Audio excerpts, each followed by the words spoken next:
प्यारे दोस्तों, कहानी है ममता का मोल। आधी रात का सन्नाटा एक तेज चीख से टूट गया। कौन हो तुम? मेरे कमरे में क्या कर रही हो? अरे चोर घुस आया है घर में। रमेश, सुनीता, जल्दी आओ। रमेश और सुनीता हड़बड़ाकर अपने बिस्तर से उठे। आवाज़ माँ के कमरे से थी। दोनों भागकर शारदा जी के कमरे में पहुँचे तो देखा कि वो आईने के सामने खड़ी थीं। उसमें दिखाई दे रही थीं और अपने ही अक्स से लड़ रही थीं। माँ, क्या हुआ? मैं हूँ रमेश। उसने माँ के कंधे पर हाथ रखा। शारदा जी कांपती हुई उंगली से आईने की ओर इशारा करते हुए बोली, रमेश देख, यह औरत कौन है? बिल्कुल मेरे जैसे कपड़े पहने हैं और चेहरा भी निकाल कर बाहर कर दे इसे। यह कहते कहते उनकी आंखों में डर और बेबसी का एक साथ तैर रही थी। चौखट पर खड़ी सुनीता ने एक गहरी थकी हुई सांस भरी। यह रोज का तमाशा था। माँ जी, वो आप ही हैं? आईने में खुद को देख रही हैं आप? चुप कर, तू मुझसे झूठ बोलती है। शारदा जी गुस्से में पलटी। उनकी धुंधली आंखें सुनीता पर टिक गईं। ये मैं नहीं हूँ, ये कोई और है जो मेरा घर, मेरा कमरा सब कुछ छीनना चाहती है। निकाल इसे बाहर अभी। सुनीता सही कह रही है माँ, सामने आईना है और उसमें आप ही दिखाई दे रही हैं। अब चलिए, सो जाइए, रात बहुत हो गई है। रमेश ने कहा। उसकी आवाज़ में कोई हमदर्दी नहीं थी, बस रोज रोज के इस तमाशे से उपजी थकान थी। रमेश ने माँ को सहारा देकर बिस्तर पर लिटाया, पानी पिलाया और धीरे से उनका सिर तकिए पर रखा। माँ की कांपती उंगलियां उसकी बाँह पकड़े हुए थीं, जैसे कोई बच्चा अंधेरे में डरकर माँ बाप को पकड़ लेता है। रमेश का दिल भारी हो गया। यह वही माँ थी जिसने उसे पाला पोसा था, लेकिन आज वह खुद बच्चे जैसी असहाय हो गई थी। डॉक्टर ने 6 महीने पहले ही बता दिया था कि यह डिमोशिया की शुरुआत है और इसका कोई पक्का इलाज नहीं है।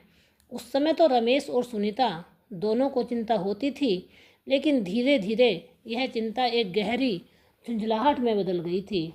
हर रोज़ एक नया तमाशा। कभी शारदा जी खाना खाकर भूल जाती तो दोबारा मांगती, कभी अपने ही कमरे का रास्ता भूल जाती, कभी कभी तो सुनीता को अपनी सास समझकर उस पर भड़क पड़ती थी। माँ, अभी तो खाना खाया था आपने, सुनीता थकी आवाज़ में कहती। नहीं तो, शारदा जी मासूमियत से जवाब देती। आज तो तूने मुझे खाना दिया ही नहीं, रमेश आएगा तो कहूँगी। अपनी माँ को भूखा रखती हो। रमेश जब ऑफिस से घर आता है तो घर आकर हालचाल देखकर सिर पकड़कर बैठ जाता है। वह माँ से प्यार करता था, लेकिन उसकी यह हालत उसे असहाय और क्रोधित बना देती थी। उसे लगता था जैसे एक जैसी नाव में फंस गया हो जिसका कोई किनारा नहीं है। वह माँ की देखभाल करना चाहता था, पर रोज़ रोज़ की इन बातों से वह सुनीता और दोनों से थक चुका था। माँ को सुलाते सुलाते ये सारी बातें रमेश के दिमाग में घूम रही थीं। जब उसने माँ की पलकें बंद होते देखीं तो धीरे से उठा और बत्ती बंद करके बाहर आ गया। उसने कमरे में लौटा तो देखा सुनीता बिस्तर पर बैठी उसी का इंतजार कर रही थी। उसकी आंखों में नींद नहीं, बल्कि वही झुंझलाहट और गुस्सा था। यह घटना जो अभी शारदा जी के कमरे में घटी थी। सो गई? सुनीता ने सपाट आवाज़ में पूछा। रमेश ने बिना कुछ कहे बस सिर हिला दिया। बिस्तर पर कोने पर बैठ गया। उसके कंधों पर दिन भर की थकान, अब इस रोज रोज के तमाशे का बोझ भी दिख रहा था। कब तक चलेगा यह सब रमेश? सुनीता की आवाज़ में अब कड़वाहट घुल गई थी। आज तो हद ही हो गई। कल को हमें भी नहीं पहचानेंगी, हमें भी देखकर चोर चोर चिल्लाएंगी। मोहल्ले में क्या इज्जत रह जाएगी हमारी? रमेश खामोश रहा। मैं कुछ कह रही हूँ तुमसे। सुनीता उसके करीब खिसक आई। उसकी आवाज़ अब धीमी हो गई थी। आज शाम को शर्मा आंटी मिली थी, बता रही थी कि उनके किसी दूर के रिश्तेदार के साथ भी ऐसा ही हुआ। उसकी माँ को कुछ याद नहीं रहता था और वह धोखेबाज ने बहला फुसलाकर उनकी करोड़ों की ज़मीन अपने नाम करवा ली। बाद में बेचारों को बहुत भाग दौड़ करनी पड़ी। रमेश उठकर बैठ गया। क्या मतलब है तुम्हारा? मतलब साफ है जी। सुनीता ने अपना असली पत्ता खोला। यह जो घर माँ के नाम पर है और बैंक में जो पैसे माँ के नाम पर हैं, कल को अगर किसी अजनबी ने कोई कागज़ बनवाकर उनके हस्ताक्षर करवा लिए तो हम तो सड़क पर आ जाएंगे। अपनी बेटी प्रिया के भविष्य को तो सोचो। सुनीता की यह बात सुनकर रमेश परेशानी में पड़ गया। उसने इस बारे में कभी सोचा ही नहीं था। वह माँ की बीमारी से परेशान था, लेकिन जायदाद का ख्याल उसे कभी नहीं आता था। सुनीता ने उनकी दुखती रंग पर हाथ रखा था। तो हम क्या कर सकते हैं? उसने पूछा। एक ही तरीका है। सुनीता ने रमेश के हाथ पर अपना हाथ रखते हुए कहा। हम माँ से घर और जायदाद के कागजात अपने नाम करवा लेते हैं और यह उनकी और हमारी दोनों की ही भलाई के लिए है। हम कहेंगे कि यह सरकारी पेंशन योजना के कागज़ हैं जिन्हें उन्हें हर महीने पैसे मिलेंगे। इस हालात में उन्हें पैसे भी कुछ याद नहीं रहेंगे, वैसे भी कुछ याद नहीं रहेगा। रमेश का ज़मीर जागा। उसने अपनी माँ को धोखा देना, वह माँ जिसने पाल पोस कर इतना बड़ा किया था? नहीं सुनीता, यह पाप है। माँ को पता चलेगा तो क्या होगा? क्या पता चलेगा? सुनीता ने उसकी बात काट दी। उन्हें तो कल की बात याद नहीं रहती, तो वो ये कैसे याद रखेंगी? और हम उन्हें कौन सा बेघर कर रहे हैं? इसी घर में तो रहेंगी, बस कागज़ पर नाम हमारा होगा ताकि सब कुछ सुरक्षित रह सके। सुनीता ने रात भर रमेश के कान भरे, उसे भविष्य के सपने दिखाए। सड़क पर आने का डर था। धीरे धीरे रमेश का ज़मीर हार गया, लालच जीत गया। उसने अपनी पत्नी की योजना में शामिल होने का फैसला कर लिया। अगले दिन से घर का माहौल बदल गया। सुनीता और रमेश शारदा जी पर ज़रूरत से ज़्यादा प्यार लुटाने लगे। उसने कुछ हफ्तों तक रमेश और सुनीता ने शारदा जी की खूब सेवा की। सुनीता समय पर उन्हें खाना देती, उनके पसंदीदा पुराने गाने लगा देती। रमेश शाम को ऑफिस से आते और सीधा उनके पास बैठते, घंटों बातें करता, चाहे उन बातों का कोई मतलब हो या ना हो। शारदा जी इस बदले हुए व्यवहार से हैरान थीं, लेकिन खुश भी थीं। उन्हें लगा कि उनके बेटे और बहू को आखिरकार उनकी कद्र हो गई है। वह बेचारी क्या जानती थी कि यह प्यार नहीं, एक जाल था जो उनके ही अपने उनके लिए बुन रहे थे। एक दिन जब रमेश को लगा कि लोहा गर्म है, तो वह कुछ कागजात लेकर माँ के पास पहुँचा। सुनीता एक कप चाय लेकर पीछे से आई। माँ, रमेश ने बड़े प्यार से कहा, सरकार ने आप जैसे बड़े बुजुर्गों के लिए एक नई पेंशन योजना शुरू की है। बस इन कागज़ों पर अपने साइन कर दो, फिर आपको हर महीने बैठे बैठे पैसे मिलेंगे। रमेश ने उन्हें पेन देते हुए कहा। शारदा जी ने धुंधली नज़रों से कागज़ों को देखा। अक्षर उन्हें नाचते हुए दिखाई दे रहे थे। पेंशन? पर मुझे पैसों की क्या ज़रूरत है? मेरा बेटा तो लाखों कमाता है। अरे माँ, सुनीता ने तुरंत बात संभाली, यह तो आपका हक है। सरकार दे रही है तो लेने में क्या हर्ज है? आपने अपने हाथों में पैसा रहेगा तो आप अपनी मर्जी से खर्च कर सकती हैं। कभी अपनी पोती प्रिया को कुछ दिला दिया, कभी मंदिर में दान कर दिया। आपको भी अच्छा लगेगा और हमें भी। प्रिया का नाम सुनकर शारदा जी का चेहरा खिल गया। हाँ, प्रिया को तो मैं कुछ ज़रूर दिलवाऊंगी। हाँ, कहाँ है वो मेरी गुड़िया? वो स्कूल गई है माँ, रमेश ने कहा और साइन करने को कहा। लेकिन शारदा जी बस पेन पकड़कर बैठी रहीं।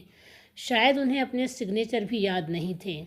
सुनीता को इसी बात का अंदाज़ा था, इसीलिए वह झट से स्याही का पैड ले आई, शारदा जी के आगे कर दिया। लाइए, मैं आपकी मदद करता हूँ। कहते हुए रमेश ने शारदा जी का हाथ पकड़ा और एक एक करके कई कागज़ों पर उनका अंगूठा लगवा दिया। शारदा जी तो बस अपनी पोती को उपहार देने के ख्यालों में खोई हुई थीं। उन्हें क्या पता था कि वह अनजाने में अपनी ही ज़मीन पर और अपनी बची खुची जमा पूंजी से बेदखल होने के दस्तावेज पर निशान लगा रही थीं। जिस वक्त शारदा जी का अंगूठा उन कागजों पर लग रहा था, सुनीता की आंखों की चमक बढ़ रही थी। रमेश की नज़रें झुकी हुई थीं। उसका दिल जोर जोर से धड़क रहा था, जैसे वह खुद को बता रहा हो कि वह जो कर रहा है सही कर रहा है, अपने परिवार के भविष्य के लिए कर रहा है। लेकिन उसके अंदर कहीं एक आवाज़ कह रही थी, उसने आज अपनी माँ का विश्वास तोड़ा है, एक ऐसा पाप किया है जिसकी माफ़ी शायद कहीं नहीं। कागजों पर अंगूठा लगने और प्रॉपर्टी के कानूनी तौर पर रमेश के नाम होने पर कुछ हफ्ते लग गए।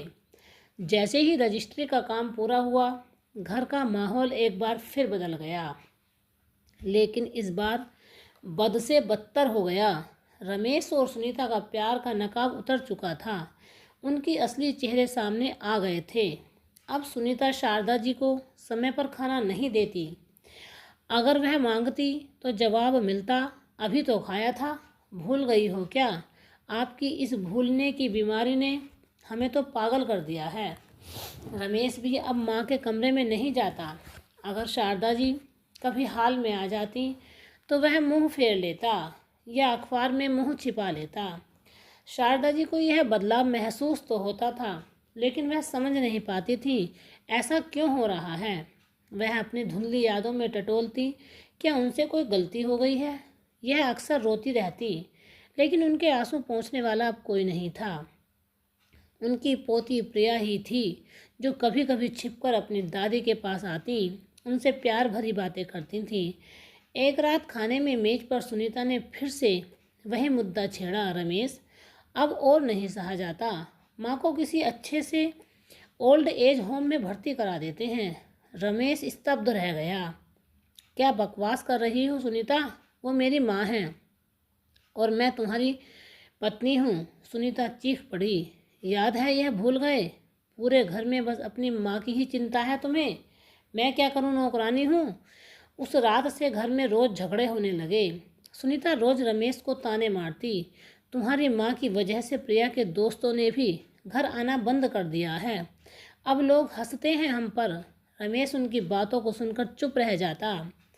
उस शाम जब वह घर पहुंचा तो देखा कि पड़ोस के कुछ लोग घर के बाहर खड़े फुसफुसा रहे थे। शारदा जी घर के आंगन में खड़ी थी और किसी से झगड़ रही थी। तुम मेरे घर में कैसे घुस गई, चोरनी कहीं की, कोई पुलिस को बुलाओ। वह शर्मा आंटी पर चिल्ला रही थी, जो सुनीता से मिलने आई थी। लेकिन सुनीता घर पर नहीं थी और शारदा जी की भूलने की बीमारी के कारण ये बखेड़ा खड़ा हो गया। उसी समय सुनीता भी वहां पहुंच गई। सारी बात जानकर वो शारदा जी पर चीखते चिल्लाने लगी। रमेश किसी तरह माँ को खींच कर अंदर लाया। लोगों की हंसी और कानाफूसी उसके कानों में गूंज रही थी। उसका चेहरा शर्म से लाल हो गया था। अब सुनीता ने अपने आखिरी दाव खेला। बस रमेश, मैं अब एक दिन भी यहाँ नहीं रह सकती। या तो तुम्हारी माँ जाएंगी या फिर मैं प्रिया इस घर से चली जाएंगी। सुनीता प्लीज़। रमेश की आवाज़ लड़खड़ाई। कोई प्लीज़ विलीज नहीं। सुनीता ने अपने बैग पैक कर लिया। कल सुबह तक फैसला कर लो। उस रात रमेश आंगन में अकेला बैठा था। उसका सिर हाथों में था। एक तरफ माँ थी जिसने उसे पाला पोसा था, दूसरी तरफ उसकी पत्नी बेटी, एक तरफ समाज की इज्जत, दूसरी तरफ जमीर की आवाज़। वह फूट फूट कर रो रहा था। सुबह जब सुनीता उठी तो देखा रमेश पहले ही जागा हुआ था। उसकी आंखें सूजी हुई थीं, चेहरा पीला पड़ा हुआ था। ठीक है, उसने बेजान आवाज़ में कहा, लेकिन मैं उन्हें ओल्ड एज होम नहीं छोड़ सकता। कोई जान पहचान का मिल गया तो कितनी बदनामी होगी। उन्हें एक तीर्थ यात्रा पर ले चलते हैं, वहाँ बहुत भीड़ होगी। सुनीता ने उसकी बात का मतलब समझ लिया। उसने रमेश के कंधे पर हाथ रखा। अगले रविवार उन्होंने शारदा जी को नए कपड़े पहनाए। माँ, हम आपको घुमाने ले जा रहे हैं एक बड़े मंदिर में। शारदा जी एक बच्चे की तरह खुश हो गई। सच? चलो, बहुत दिन हो गए हैं कहीं गए हुए। रमेश गाड़ी चला रहा था। उसकी आंखें बार बार आईने में पीछे बैठी माँ के मासूम चेहरे पर जा रही थीं। उसका दिल उसे धिक्कार रहा था। हर कुछ मिनटों में उसका हाथ स्टीयरिंग पर कांप जाता है, जैसे ही वह गाड़ी घुमाकर वापस जाना चाहता हो। लेकिन बगल में बैठी सुनीता की कठोर नज़रें उसे रोक लेती। वे शहर से बहुत दूर एक अनजान से कस्बे में पहुंच गए। वहाँ नदी किनारे एक मंदिर था। काफ़ी भीड़ थी। माँ, आप यहीं मंदिर की सीढ़ियों पर बैठो, हम गाड़ी पार्क में और प्रसाद लेकर आते हैं, रमेश ने कहा। उनकी आवाज़ इतनी कांप रही थी कि वह शब्द व मुश्किल बाहर आ रहे थे। जल्दी आना बेटा, शारदा जी ने कहा। उनकी आंखों में एक भोला विश्वास था। उन्होंने रमेश के हाथ को पकड़ा। तू मेरा अच्छा बेटा है। रमेश का गला सूख गया। वह एक शब्द भी नहीं बोल पाया। रमेश और सुनीता तेजी से गाड़ी की ओर बढ़े। उन्होंने एक बार पीछे मुड़कर भी नहीं देखा। गाड़ी स्टार्ट हुई। तेजी से धूल उड़ाती हुई आंखों से ओझल हो गई। शारदा जी घंटों बैठी इंतजार करती रहीं। सूरज ढल गया। मंदिर की भीड़ छट गई। पुजारी ने भी दरवाज़ा बंद कर लिया, लेकिन रमेश नहीं आया। अंधेरा घिर आया। शारदा जी को ठंड लगने लगी। वह भूखी थी। उन्होंने रोना शुरू कर दिया। रमेश बेटा, कहाँ हो तुम? लेकिन उनकी आवाज़ उस सुनसान जंगल में गूंज रही थी। उन्हें लेने कोई नहीं आया। उनके अपने ही बेटे बहू ने उन्हें इस हालात में छोड़ दिया था। जिस माँ ने उन्हें उंगली पकड़कर चलना सिखाया था, आज उसी ने एक ऐसे रास्ते पर अकेला छोड़ दिया जिसकी कोई मंजिल नहीं थी। रात का अंधेरा गहराता जा रहा था। शारदा जी मंदिर की ठंडी सीढ़ियों पर सिमटी हुई बैठी थी। भूख और ठंड से उनका शरीर कांप रहा था। उनकी आंखों से आंसू बहते हुए सूख चुके थे। बस एक ही नाम बुदबुदा रही थी, रमेश। उनकी याददाश्त भले ही कमज़ोर थी, लेकिन बेटे का नाम उनके चेहरे पर, दिलो दिमाग पर अंकित था। आसपास की दुकानें बंद हो चुकी थीं, सड़कें सुनसान थीं। तभी पास की एक छोटी सी चाय की दुकान बंद करने की तैयारी कर रहा था एक अधेड़ उम्र का आदमी, जिसका नाम था विक्रम। नज़र उन पर पड़ी। विक्रम रोज़ हजारों चेहरों को देखता था, लेकिन इस बेबस और लाचार माँ को देखकर उसका दिल पसीज गया। उसने देखा कि अच्छे घर की लग रही थी, लेकिन उनकी आंखों में एक अजीब सी विरागनी थी। वह उनके पास आया, बहुत नरमी से पूछा, अम्मा आप ठीक तो हो? रात बहुत हो गई है, आप यहाँ अकेली क्यों बैठी हो? शारदा जी ने नज़र उठाकर उसे देखा। उसकी आंखों में कोई पहचान नहीं थी, बस डर था। मेरा बेटा रमेश जो प्रसाद लेने गया है, अभी आएगा। विक्रम समझ गया कुछ गड़बड़ है। उसने आसपास देखा तो कोई नहीं। अम्मा, काफ़ी देर हो गई है, लगता है वो रास्ता भटक गए हैं। आप मेरे साथ चलिए, मेरी दुकान में बैठिए, मैं आपको गर्म चाय पिलाता हूँ, ठंड कम लगेगी। शारदा जी ने मना कर दिया। नहीं, मैं यहीं बैठूंगी, मेरा रमेश आएगा। विक्रम ने जोर नहीं दिया। वह अपनी दुकान से एक छोटा सा कंबल और एक गिलास गर्म दूध ले आया। अच्छा, आप यहीं बैठिए, लेकिन यह कंबल ओढ़ लीजिए और दूध पी लीजिए, शरीर में थोड़ी ताकत आ जाएगी। शारदा जी ने कांपते हाथों में दूध का गिलास पकड़ा। कई घंटों बाद उनके हलक से कुछ नीचे उतरा था। विक्रम चुपचाप अपनी दुकान के बाहर एक स्टूल पर बैठ गया। उन पर नज़र रखे रखी। वह उन्हें अकेला नहीं छोड़ सकता था। घंटा भर बीत गया। अब यह साफ था कि उनका कोई लेने नहीं आने वाला। विक्रम उनके पास गया। अम्मा, मेरा नाम विक्रम है, मेरा घर यहीं पास में है। आप रात में यहाँ अकेले सुरक्षित नहीं हैं। आप मेरे घर चलिए, सुबह हम आपके बेटों को ढूंढ लेंगे। इस बार आपकी आवाज़ में इतनी सच्चाई और अपनापन था कि शारदा जी मना नहीं कर सकीं। शायद कुदरत ने उन्हें बचाने के लिए विक्रम को भेजा था। यह कुदरत का पहला करिश्मा था। एक अनजान आदमी जिसके पास दौलत नहीं थी, लेकिन दिल था। उसने माँ को सहारा दिया, जिसे उसने अपने बेटे के लावारिस छोड़ दिया था। विक्रम शारदा जी को सहारा देकर अपने बेटे से घर की ओर ले चला, एक ऐसे भविष्य की ओर जिसके बारे में दोनों ने अनजान थे। विक्रम का घर छोटा था, लेकिन उसका दिल बहुत बड़ा था। घर में उनकी पत्नी माया और 2 छोटे बच्चे थे। जब विक्रम शारदा जी को लेकर घर पहुंचा, तो माया एक पल के लिए चौंकी, लेकिन जब विक्रम ने उनकी सारी बात बताई तो उसकी आंखों में दया उतर आई। उसने तुरंत शारदा जी के लिए बिस्तर लगाया, उनके हाथ मुंह धुलवाए, गरम गरम रोटियां सेक कर खिलाईं। शारदा जी को कुछ याद नहीं था, न अपना घर न अपना पता, बस याद था तो अपने बेटे का नाम, रमेश। सुबह विक्रम उन्हें लेकर पुलिस स्टेशन गया, लेकिन बिना किसी जानकारी के पुलिस ने भी क्या करती। आसपास के गांव में पूछताछ की गई, पर कोई नतीजा नहीं निकला। धीरे धीरे दिन हफ्तों और महीनों में बीत गए। शारदा जी अब विक्रम के परिवार का हिस्सा बन चुकी थीं। विक्रम और माया उन्हें माँ जी कहकर पुकारते थे, उनके बच्चे उन्हें दादी कहते थे। शुरू में शारदा जी को चुपचाप और सहमी सहमी रहती थीं, लेकिन विक्रम के परिवार ने निस्वार्थ प्रेम और देखभाल से उन पर जादू कर दिया था। माया समय समय पर उन्हें दवा देती, उनके बालों में तेल लगाती और उनके साथ बैठकर घंटों बातें किया करती थीं। चाहे शारदा जी उन बातों को समझें या न समझें, बच्चे स्कूल के आकर अपना सारा हाल अपनी नई दादी को सुनाते थे। इस प्यार भरे माहौल का असर शारदा जी के स्वास्थ्य पर भी दिखने लगा। वह मुस्कुराने लगीं। कभी कभी वह रसोई में माया की मदद करने के लिए कोशिश करती या बच्चों को पुरानी कहानियाँ सुनाती, तो उन्हें टूटी फूटी याद थी। जो याददाश्त वापस तो नहीं आई, लेकिन उनके चेहरे पर खोया हुआ सुकून लौट आया था। वह अपना अतीत भूल चुकी थी। इस नए परिवार में उन्हें एक नया वर्तमान दिया था जो तकलीफ देह यादों से रहित और प्यार से भरा हुआ था। विक्रम ज़्यादा कमाता नहीं था, उसकी चाय की दुकान से बस गुजारा ही होता था, लेकिन उसने या उसके परिवार ने एक दिन भी शारदा जी को बोझ नहीं समझा।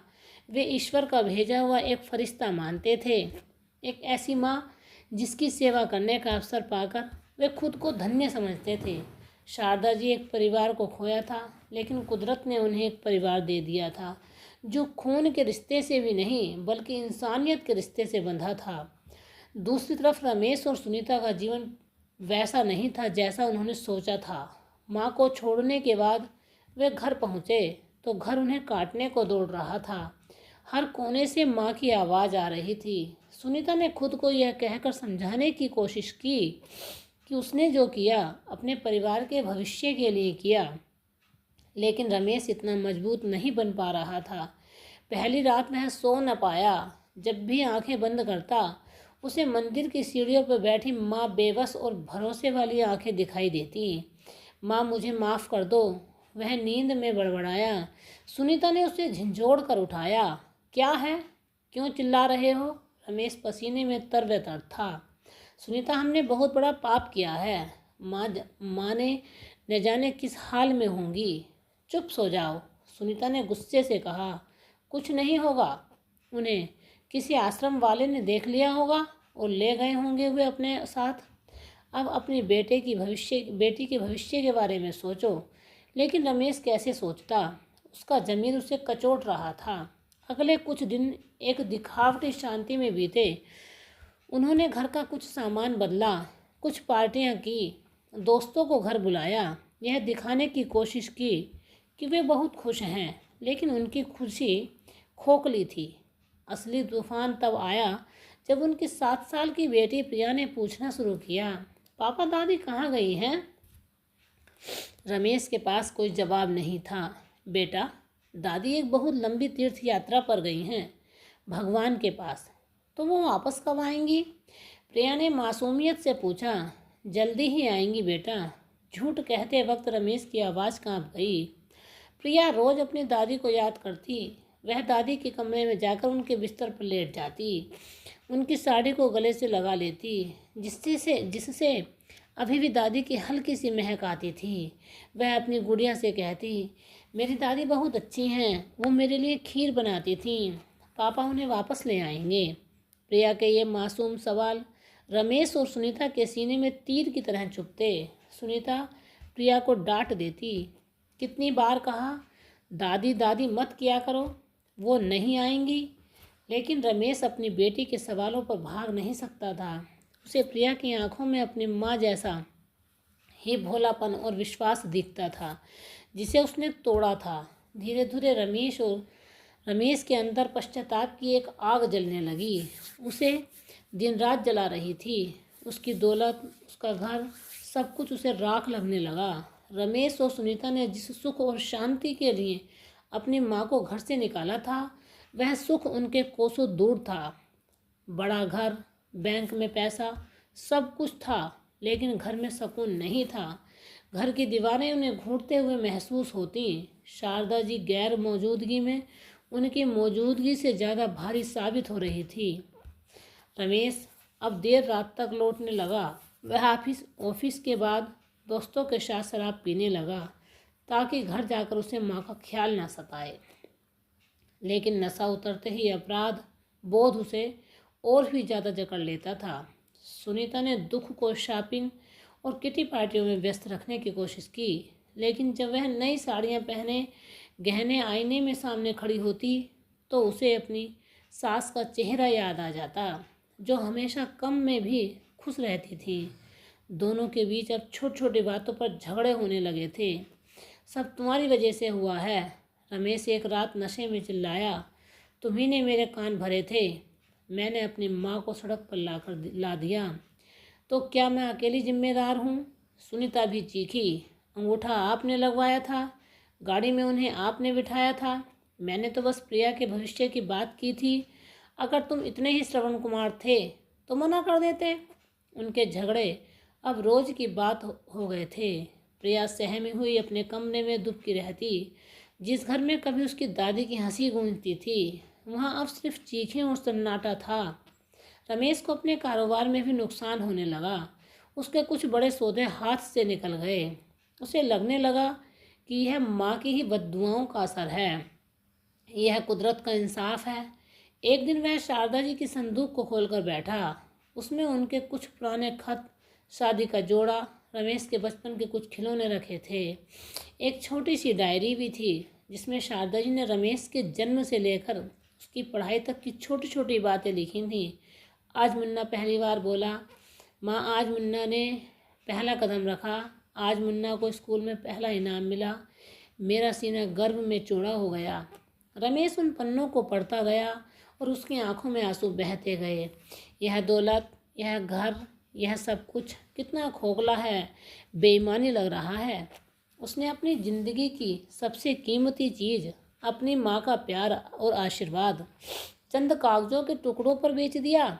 उसे एहसास हुआ उसने घर नहीं, अपना स्वर्ग गंवा दिया है। उसी रात उसने फैसला कर लिया कि वह अपनी माँ को ढूंढकर वापस लाएगा, चाहे उसके लिए उसे पूरी जायदाद ही क्यों न बेचनी पड़े। रमेश का फैसला पक्का था। अगली सुबह उसने सुनीता से कहा, मैं माँ को ढूंढने जा रहा हूँ, उन्हें वापस लेकर आऊँगा। सुनीता ने पहले तो विरोध किया। पागल हो गए हो, कहाँ ढूंढोगे? और अगर मिल भी गई तो लोगों को क्या जवाब दोगे? कहोगे कि हम इतने बुरे हैं कि अपनी माँ को संभाल भी नहीं सके। लोग जो चाहें सोचे। सुनीता, रमेश की आवाज़ में अब एक दृढ़ता थी। अब मैं और बोझ नहीं सहन कर सकता। अगर तुम साथ नहीं देना चाहती हो तो मत दो, मैं अकेला ही जाऊंगा। रमेश की आंखों में पश्चाताप और दृढ़ संकल्प देखकर सुनीता भी नरम पड़ गई। शायद उसके अंदर भी कहीं न कहीं अपराध बोध दबा हुआ था। यह शायद उसे सामाजिक बदनामी का डर ज़्यादा था। वह साथ चलने को तैयार हो गई। उनकी खोज उसी मंदिर से शुरू हुई जहां उन्होंने शारदा जी को छोड़ा था, लेकिन वहां किसी को कुछ याद नहीं था। उस दिन हजारों लोग आए थे, कौन किस पर ध्यान देता। वहां से निराश होकर उन्होंने आसपास के गांवों में, शहरों के वृद्धाश्रमों में, धर्मशालाओं में पूछना शुरू किया। वे हर आश्रम में शारदा जी की तस्वीर लेकर दिखाते, क्या आपने इस औरत को देखा? इनकी याददाश्त थोड़ी कमज़ोर है। हर जगह से उन्हें एक ही जवाब मिलता, नहीं। दिन हफ्तों में और हफ्ते महीनों में बदल गए। रमेश ने अपने कारोबार से लगभग ध्यान हटा दिया। उसका एक मकसद था, माँ को ढूंढना। वे हर उस शहर गए जहाँ कोई लावारिस बुजुर्ग मिलने की खबर आती। वे अस्पताल के चक्कर काटते और पुलिस थानों में जाते। उन्होंने अखबारों में गुमशुदगी के इश्तिहार भी निकाल दिए, लेकिन कोई गंभीर नतीजा नहीं निकला। इस खोज ने उन्हें तोड़ कर रख दिया। माँ को ढूंढने में खर्च भी बहुत ज़्यादा हो रहा था। सुनीता की झुंझलाहट अब थकान और निराशा में बदल चुकी थी। छोड़िए भी, अब वो नहीं मिलेंगी, मान लीजिए। चुप रहो सुनीता, रमेश चीख कर पड़ता। जब तक मैं माँ को ढूंढ नहीं लेता, मैं हार नहीं मानूंगा। इस भाग दौड़ में उन्हें एहसास हो रहा था उन्होंने क्या खोया। वे वृद्धाश्रमों में जाते और दूसरे बुजुर्गों के दर्द भरी कहानी सुनते जिन्हें उनके बच्चों ने छोड़ दिया था। उनका अपना अपराध बोध भी गहरा होता जाता। उन्हें पता चल रहा था कि माँ का सारा साया क्या होता है और उनके बिना घर और जीवन कितना वीरान हो जाता है। यह खोज सिर्फ माँ की नहीं थी, यह उनके अपने खोए हुए ज़मीर की थी, अपनी इंसानियत की खोज थी। लेकिन मंजिल अभी बहुत दूर थी। देखते ही देखते 5 साल गुजर गए। इन 5 सालों में बहुत कुछ बदल गया था। रमेश का कारोबार लगभग ठप हो चुका था। उसका आलीशान घर अब पुराना होकर उदास दिखता था। सुनीता के चेहरे की चमक गायब हो चुकी थी। प्रिया अब 12 साल की हो चुकी थी, अपनी दादी की धुंधली सी यादों के साथ बड़ी हुई। रमेश की खोज अब भी जारी थी, लेकिन अब उसमें पहले जैसी तेजी नहीं, बल्कि एक अंतरहीन निराशा थी। अब वह हर कुछ महीने में आसपास के शहरों में चक्कर लगाता, लेकिन उम्मीद की लो मद्दिम पड़ चुकी थी। दूसरी ओर शारदा जी की दुनिया में निराशा के स्थान पर शांति थी। विक्रम के घर में वह बड़े सुकून से अपनी ज़िंदगी जी रही थी। अब उन्हें अपना अतीत बिल्कुल भी याद नहीं था। रमेश नाम भी उनके होठों पर नहीं आता था। वह विक्रम के चेहरे को ही अपने पोता पोती समझती थी। उनकी याददाश्त की बीमारी बढ़ी जरूर थी, लेकिन प्यार भरे माहौल में उन्हें कभी अकेला या बेबस महसूस नहीं होने दिया। विक्रम की आर्थिक स्थिति अब भी साधारण थी, लेकिन उसने कभी माथा नहीं सकोड़ा। गांव वाले भी अब माँ जी को जानने लगे थे, उनका सम्मान करते थे। वह अक्सर घर में भगवान की तस्वीर के सामने बैठी रहती या घर के आंगन में बैठकर बच्चों को खेलते हुए देखती रहती। उनके चेहरे पर एक अजीब सा सुकून था, जैसे कोई नाव तूफान से निकलकर शांत समुंदर में चली गई हो। वह कुदरत का ही खेल था। एक बेटा जो अपनी माँ को भूलना चाहता था, उसे एक पल के लिए भी नहीं भूल पा रहा था और पश्चाताप में जल रहा था। और एक माँ सब कुछ भूलकर एक नई जिंदगी में सुखी में थी। रमेश ने अपनी माँ को भौतिक रूप से दूर किया था, लेकिन कुदरत ने उसे मानसिक रूप से अपनी माँ को और करीब ला दिया था। दर्द और अपराध बोध के जरिए वही शारदा जी भौतिक रूप से अपने परिवार से दूर थीं, लेकिन मानसिक रूप से वह हर उस समय में पीड़ा में मुक्त थीं जो यादें उन्हें दे सकती थीं। कुदरत ने दोनों के लिए एक अजीब सा न्याय लिखा था। एक दिन विक्रम ने के गांव में कुछ पत्रकार आए। वे शहर के एक स्थानीय अखबार के लिए उन गुमनाम नायकों पर एक आर्टिकल लिख रहे थे जो चुपचाप समाज की सेवा करते हैं, लेकिन जिनका जिक्र कहीं नहीं किया जाता। किसी ने उन्हें विक्रम के बारे में बताया, कैसे उसने एक लाचार बुजुर्ग महिला को अपनाया है, पिछले 5 सालों से अपने परिवार के सदस्य की तरह उनकी देखभाल कर रहा है। पत्रकारों ने विक्रम से बात की, उसके परिवार से मिले, माँ जी यानी शारदा जी से कुछ तस्वीरें भी खींची। शारदा जी तो अपनी ही दुनिया में मग्न थी, उन्हें पता भी नहीं था कि क्या हो रहा है। कुछ दिनों के बाद अखबार के संडे सप्लीमेंट में विक्रम की कहानी छपी। शीर्षक था इंसानियत की मिसाल, विक्रम और उसकी माँ जी। लेख में विक्रम के निस्वार्थ सेवा भाव की प्रशंसा की गई थी। साथ में विक्रम, उसके परिवार और शारदा जी की एक तस्वीर भी थी। तस्वीर में शारदा जी उस घर की चारपाई पर बैठी थीं। उनके चेहरे पर एक भोली सी मुस्कान थी। वह पहले से ज़्यादा कमज़ोर और बूढ़ी लग रही थी, लेकिन उनकी आंखों में एक शांति थी। वह अखबार हजारों घरों में गया। उनमें से एक घर शारदा जी के पुराने पड़ोस में रहने वाले शर्मा जी का भी था। शर्मा जी की पत्नी जब अखबार पढ़ रही थी तो उनकी नज़र उस तस्वीर पर जाकर टिक गई। अरे सुनिए तो, उन्होंने अपने पति को आवाज़ दी। यह तो बिल्कुल रमेश की माँ शारदा जी जैसी लग रही हैं। शर्मा जी ने चश्मा लगाकर ध्यान से तस्वीर को देखा। हाँ, लगती तो वैसी ही हैं, चेहरा कितना बदल गया है, लेकिन आंखें वही हैं। पर ये वहाँ कैसे पहुँची? तो शर्मा जी की पत्नी ने कहा, अरे रमेश और सुनीता तो यही रहते हैं, लेकिन शारदा जी को कई साल हो गए दिखाई नहीं दी। वे कहते हैं कि गांव में किसी रिश्तेदार के यहाँ रहने लग गई हैं। मुझे लगता है दाल में कुछ तो काला है। शर्मा जी को रमेश का फ़ोन नंबर याद था। उनके मन में एक दुविधा थी, लेकिन फिर उन्हें सोचा कि अगर यह सच में शारदा जी हैं तो उन्हें यहाँ तक खबर पहुँचानी ही चाहिए। उन्होंने फ़ोन उठाया और रमेश का नंबर मिलाया।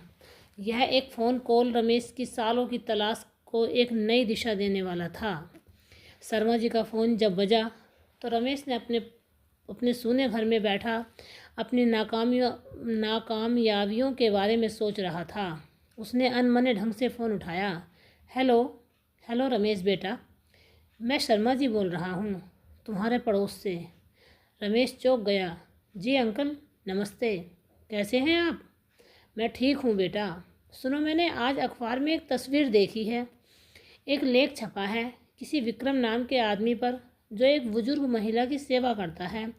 वो महिला बेटा वो बिल्कुल तुम्हारी माँ जैसी है, शारदा जैसी।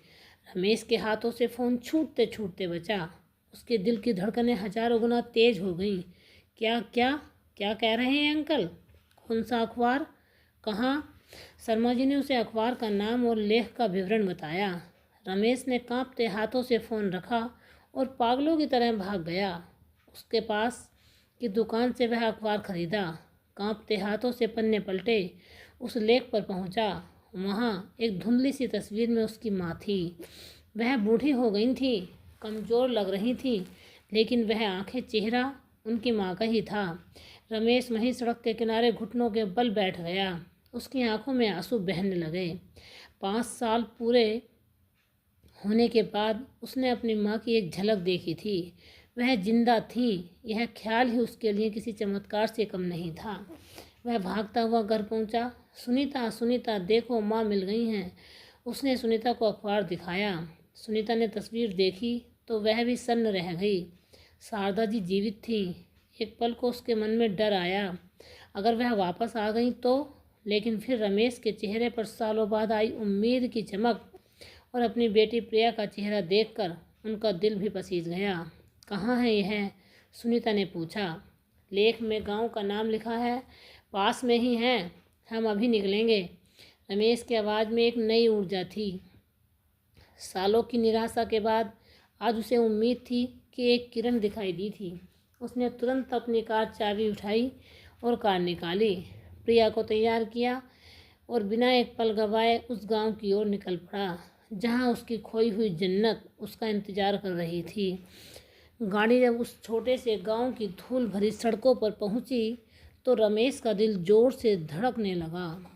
अखबार में दिए गए पते के सहारे से वे विक्रम के घर तक पहुंच ही गए। एक छोटा लेकिन साफ सुथरा आंगन में कुछ बच्चे खेल रहे थे। रमेश ने गाड़ी रोकी, हिचकिचाती हुई दरवाजे पर दस्तक दी। विक्रम बाहर आया। जी कहिए। रमेश की जुबान लड़खड़ा रही थी। उसने अखबार की कटिंग के आगे कर दी। मैं इस तस्वीर में जो महिला है उनका बेटा हूँ, मेरा नाम रमेश है।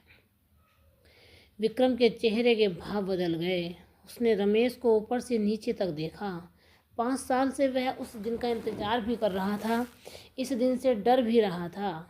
आप अब आए हैं? उनकी आवाज़ में गुस्सा नहीं, बल्कि एक गहरी उदासी थी। मुझे माफ़ कर दीजिए, रमेश हाथ जोड़कर बोला। मैं जानता हूँ मैंने पाप किया है। मैं 5 साल से उन्हें ढूंढ रहा हूँ। मेरी माँ कहाँ है? मैं बस एक बार उनसे मिलना चाहता हूँ। विक्रम कुछ देर चुप रहा, फिर उसने उनके घर के अंदर की ओर इशारा किया। माँ जी अंदर हैं। रमेश, सुनीता और प्रिया धीरे धीरे अंदर गए। आंगन में एक चारपाई पर शारदा जी बैठी थीं। वह आंगन में उड़ते पंछियों को देख रही थीं और मुस्कुरा रही थीं। उनका चेहरा झुर्रियों से भर गया था, बाल पूरी तरह सफ़ेद हो चुके थे। माँ कहते हुए रमेश रो पड़ा। वह दौड़कर उनके पैरों में गिर गया। माँ मुझे माफ़ कर दो, मैं आ गया माँ, तुम्हें लेने आया हूँ। शारदा जी ने चौंक कर नीचे देखा। उनकी आंखों में कोई पहचान नहीं थी। उन्होंने रमेश को ऐसे देखा जैसे वो अनजान आदमी को देख रही थी। उन्होंने डर कर अपने पैर पीछे खींच लिए। कौन हो तुम? हट जाओ यहाँ से, मेरे पैरों में क्यों बैठे हो? रमेश ने सिर उठाया, उनकी आंखों में देखा। उन आंखों में अपने बेटे के लिए कोई प्यार, कोई पहचान नहीं थी। माँ, मैं रमेश हूँ, तुम्हारा बेटा। रमेश? शारदा जी ने नाम दोहराया जैसे कोई अनसुना शब्द हो। मैं नहीं जानती किसी रमेश को, मेरा कोई बेटा नहीं है। विक्रम, माया, देखो यह कौन है? यह मुझे परेशान कर रहा है। यह सुनते ही रमेश पर जैसे बिजली गिर गई हो। वह जिस माँ के लिए तड़फ रहा था वह उसके सामने थी, लेकिन उसे पहचान नहीं रही थी। सुनीता भी दरवाजे पर खड़ी पत्थर बन गई थी। यह सजा थी, यह कुदरत का इंसाफ था। उन्होंने माँ को अपनी दुनिया से निकाल दिया था, अब माँ ने उन्हें अपनी यादों से निकाल दिया था। रमेश वहीं ज़मीन पर बैठकर बच्चों की तरह फूट फूट कर रोने लगा। रमेश ज़मीन पर बिखर गया, किंतु शारदा जी उसे अजनबी की तरह ही देख रही थीं। सुनीता जड़वत खड़ी रही। उसे समझ नहीं आ रहा था कि वह क्या करे। तभी प्रिया, जो अब तक सहमी हुई अपने माता पिता के पीछे खड़ी थी, वह आगे बढ़ी और धीरे धीरे चारपाई के पास गई। दादी, प्रिया ने कांपती हुई आवाज़ में कहा। शारदा ने उस 12 साल की लड़की की ओर देखा। उसकी नज़रें प्रिया के चेहरे पर टिक गईं। प्रिया ने आगे बढ़कर धीरे से शारदा जी का हाथ पकड़ा और उनकी गोद में सिर रख दिया। वह रोने लगी। दादी, मैं प्रिया हूँ, आपकी प्रिया। आप मुझे भूल गई हैं। आप मेरे लिए खीर बनाती थीं, मुझे कहानी सुनाती थीं। प्रिया के आंसू शारदा जी के हाथों पर गिर रहे थे। उनके स्पर्श में, उनकी आवाज़ में, उनके आंसुओं में, गर्माहट में शायद कोई जादू था। शारदा जी की आंखें खोली। अचानक एक हलचल हुई। यादों में बंद दरवाजे पर जैसे किसी ने बहुत जोर से दस्तक दी हो। उन्होंने कांपता हुआ एक हाथ उठाया और प्रिया के सिर पर रख दिया। उनके होठ हिले। एक बहुत सी हल्की टूटी फूटी आवाज़ निकली, मेरी गुड़िया। बस यह 2 शब्द थे। रमेश और सुनीता का विश्वास नहीं हुआ। रमेश ने रोते हुए सिर उठाया। शारदा जी ने प्रिया का सिर पर हाथ फेर रही थीं। उनकी पथराई हुई आंखों में सालों के बाद एक आंसू की बूंद लुढ़क कर उनकी झुर्रियों पर, गाल पर आ गई थी। वह रमेश को नहीं पहचान पाई थी, सुनीता को नहीं पहचान पाई थी, लेकिन अपनी पोती की मासूमियत ने उनकी आत्मा के किसी गहरे कोने में छिपी एक याद को छू लिया था। यह पूरी याददाश्त की वापसी नहीं थी, बस एक पल का जुड़ाव था, और वो प्यार था जो सालों बाद अंधेरे में चीर कर बाहर आया था। शारदा जी ने प्रिया को पहचान लिया था, भले ही क्षण भर के लिए। रमेश उठा, हाथ जोड़कर विक्रम के सामने खड़ा हो गया। भाई साहब, मैं आपका यह एहसान 7 जन्मों तक नहीं चुकाता। आपने मेरी माँ को जब तक संभाला जब मैंने उन्हें छोड़ दिया था। अब आप मुझे मेरी माँ वापस कर दीजिए। मैं उन्हें अपने साथ ले जाना चाहता हूँ, मैं उनकी सेवा करना चाहता हूँ।